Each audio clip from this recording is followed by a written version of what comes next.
Welcome back to Campfire Football. After a nice weekend taking a break from social medias, and I had a ton of games to coach, so I'm not going to pretend that I had a bunch of time and I was just patiently abstaining from doing episodes. I didn't really even get to watch many games at all this weekend because I was all over the place coaching.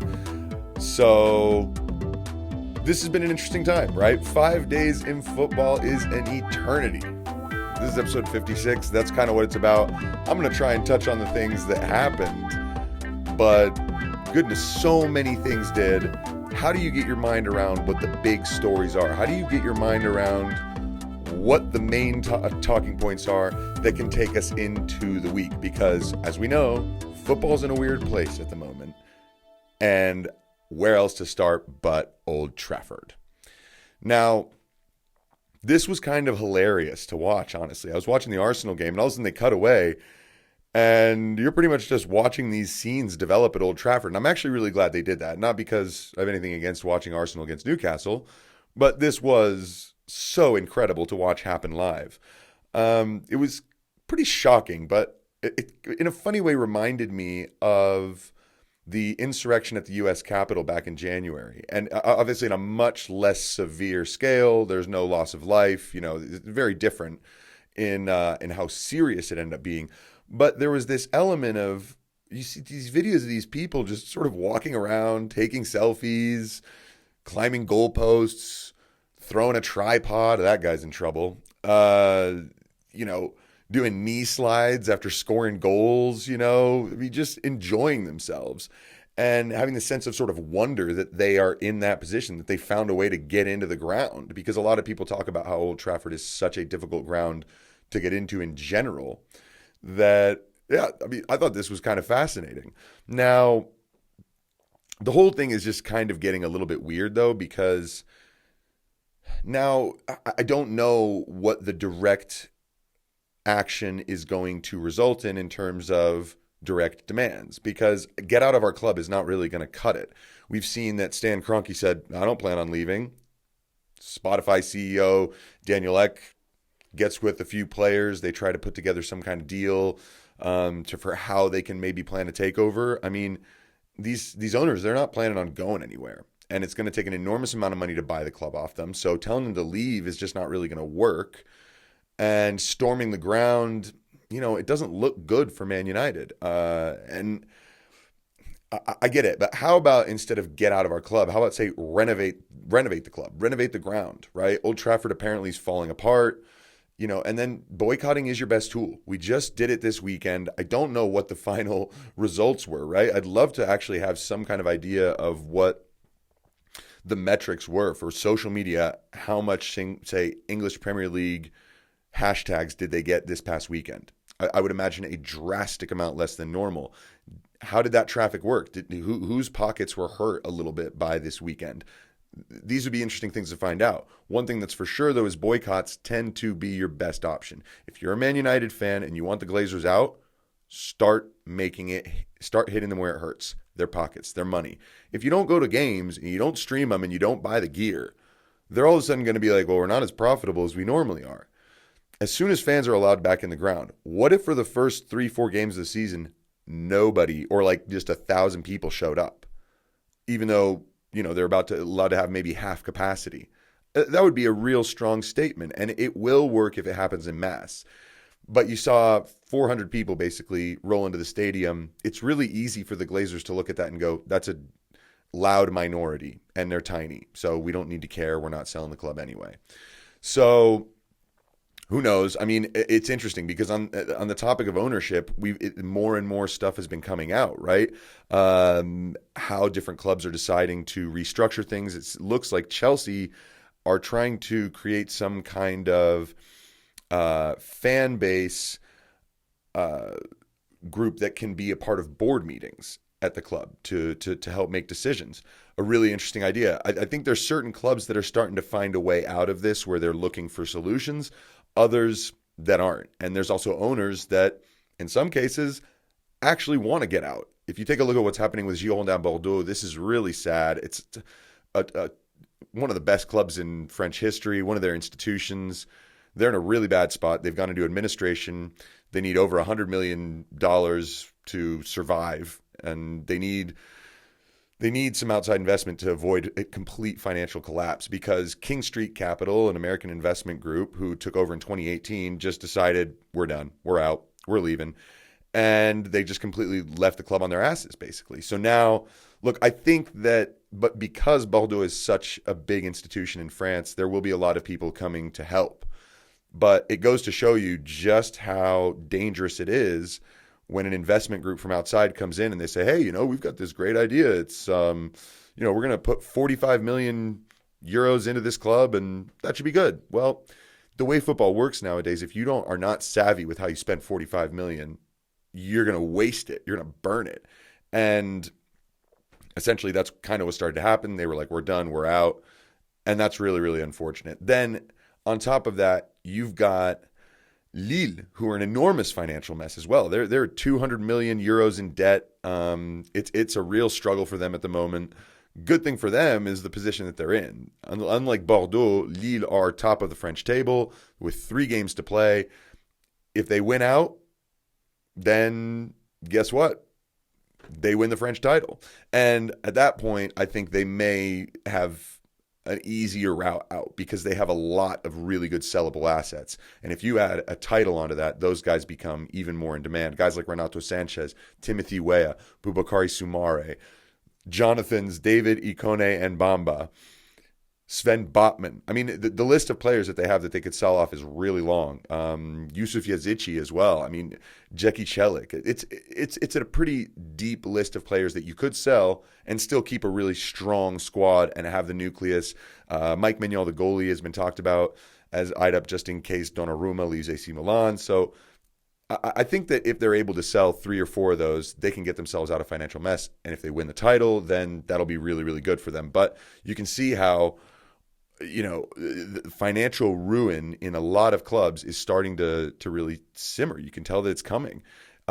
It's just amazing what the European Super League debacle kickstarted. In a way, it's probably the best fire starter that football's had in a very, very long time. So many conversations about how we can reform the game, how money and greed in football are completely taking over, and have for a long time. But now it's to the point where it's taken over. Right? Instead of us thinking, oh, it's going this way, no, we're there. And now, what kind of conversations can we have to get out of this? Got some people who have really been disappointed in some of the rhetoric coming from Gary Neville and different people just because they sound somewhat hypocritical. And I mentioned that before, and it's a really weird situation. Who are the people that we want to be listening to right now the most? Who are the smartest people who can get us out of this? And I don't think it's pundits. I don't think it's club figures and ex-players. Those people tend to get really, really emotional. And so when I think about what's going on at Man United right now, and you've got, all their ex-players on the airwaves just ripping into the Glazers, what real solution are they offering? And what are their hands in anyways? Like, what do they have conflicts of interest somewhere? And they do. And so it is a really, really difficult situation. Who are the people that we want talking about this right now? Look, football is lean at the moment with a lot of the money, but it's also volatile. And so I can see this summer being crazy. Some clubs going into administration, some clubs getting weird cash investments from out of nowhere. It's going to be a really interesting summer to see how the corporate side of the game, the money side of the game, the business side, how it decides to function in a post-pandemic age where apparently there's not much money, but there's been insane viewership all year. So there's money. Just who's it going to go to? Where's it going to go? It's going to be wild. So, okay.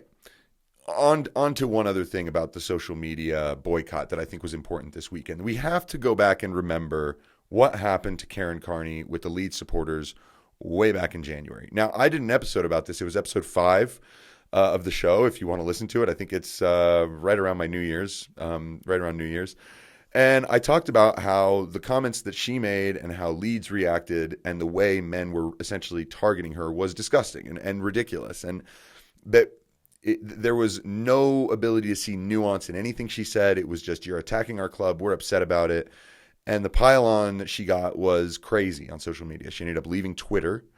And you know, her quotes on this were heartbreaking. I mean, the long list of things she talked about that were really, really upsetting to read. And the one that really got me was Emma Hayes saying to her, like, she called her and said, "You've changed," because this hardened her. This, like, is a traumatic situation she got out of with some scars, and now she's a little bit different because of it. And that's sad. Like, that just because a pundit says something that's completely reasonable in a lot of ways, depending on what angle you decide to look at it, if a bunch of people decide to abuse her and it gets her to the point where her mental health is so unstable, you're not sure she's going to hurt herself or take her own life. I mean, this is ridiculous, right? So once again, all of us out there, we need to be conscious of this. Stop bullying, stop doing things online. That's why we took a break this weekend. And I thought this story was just, it's good timing that she comes out and talks about it, because, you know, we need the reminder that someone was just abused online to the point where their own health and safety was really at risk. And we've got to be careful about that. So stop bullying, online or otherwise. Just don't do it.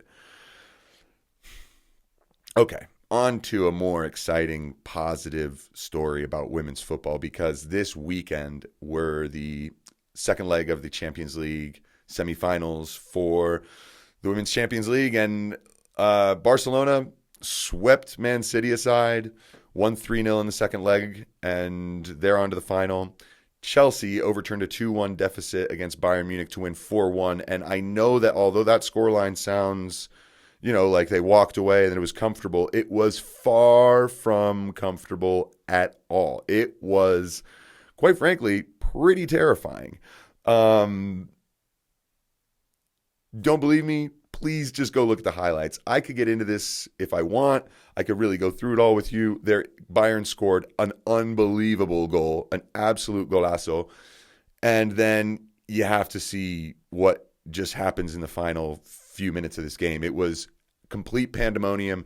Emma Hayes on the sideline. It's too fun to watch her. She wears her heart on her sleeve. She's out there going crazy. You can hear her screaming everything the whole time. And look, it was really, really fun to watch the game. And because of the social media blackout, I realized that Chelsea were not going to be posting her post-match interview, so a lot of the different broadcasters, they didn't actually post the post-match interview until today or yesterday. So I got to actually finally watch something I've been dying to see, is what did Emma Hayes think of the way that game ended. And you know what? You cannot get a better candid interview from almost anybody than Emma Hayes. Have a listen to this. She's still biting her nails. She's standing with us now. Emma Hayes, into your first Champions League final with a team they have given you everything out there. You know, that last 3 minutes, watching the ball go into our box, go both back posts. Oh, I must tell me, you thought it went in other games. That was the worst moment. And then to watch the ball go to Fran, and I'm thinking, go 1v1. I didn't realise they didn't have a goalkeeper in the goal. Oh, I'm not going to sit and give you a load of crappy platitudes. I worked my whole life for today, and I'm so proud of them players. You know, they delivered, they're resilient, everybody did everything they can.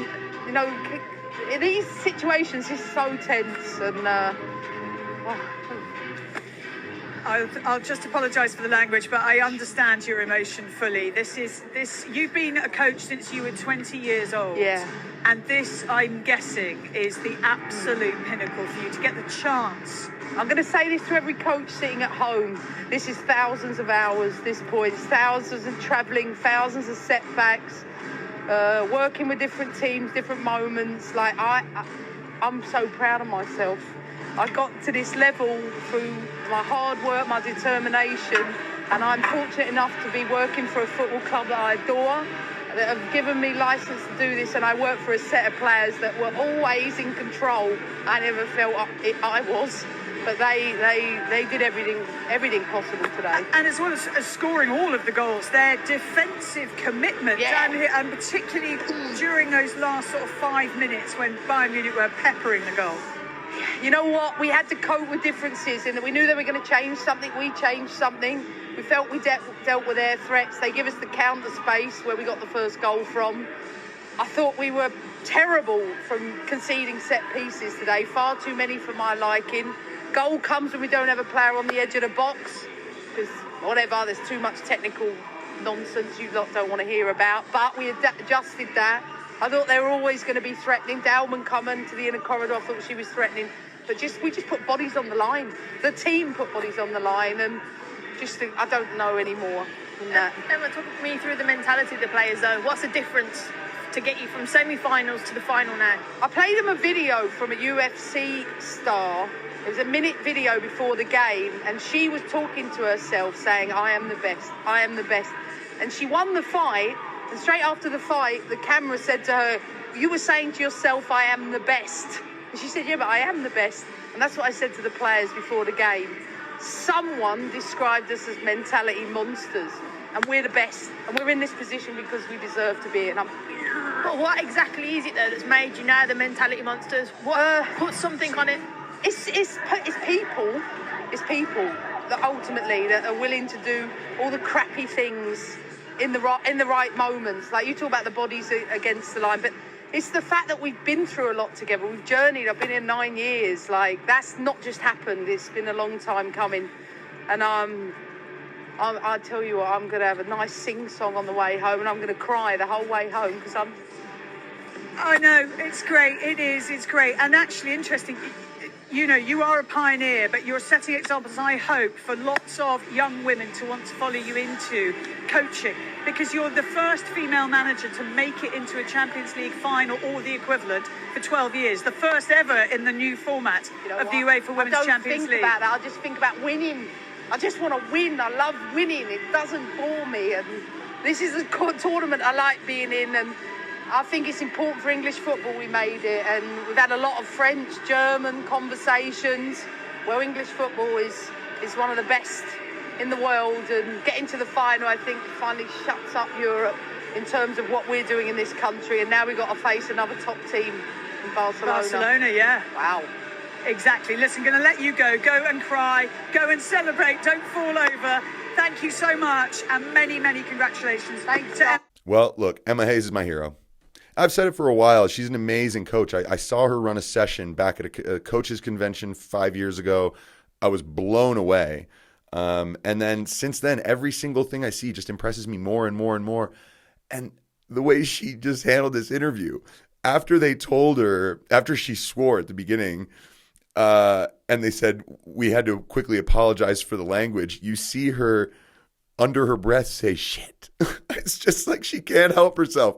And then later on in the interview, at one point, she says she's going to get in her car and cry because she lips. So you'd have to watch the interview, but she lips it. She says, so fucking happy. Again, hilarious. I mean, you've got to love it. You've got to love it. The way she talks, the way she is. And this team is, to be honest, kind of hanging on at this point. They were, I think, very lucky to get by Wolfsburg. They were in a lot of ways lucky to get by Bayern Munich.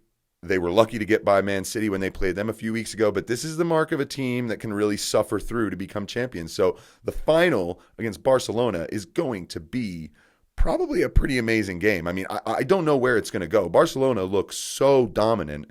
You kind of worry that if Chelsea don't show up and really go for it and play, Barcelona could make this extremely comfortable the way they play. They lost one time all season, and that was in the first leg of their Champions League tie to Man City. Since then, then they beat them 3-0, wiped the floor with them. Here's their record in the league this season: 19 wins, 2 draws, 0 losses.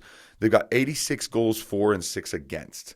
They have 12 goals against all season if you count the Champions League goals. I mean, wow, that is an unbelievable record. And so Chelsea have their work cut out for them. And Chelsea also now have to win their final 2 games of the Premier League, of the Women's Super League, to be able to win that title as well. They're on 2 fronts right now, basically 3 finals for Chelsea. They win those 3, they take a double, and they'd be the first English club to win the Women's Champions League, which would be really huge.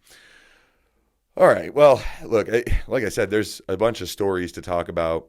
Here's a fun one. The little quick one is Mourinho's back already. Just 2 weeks after getting fired from Spurs, Mourinho is back. He will be with Roma, of course, next season. Paulo Fonseca is actually going to finish this season.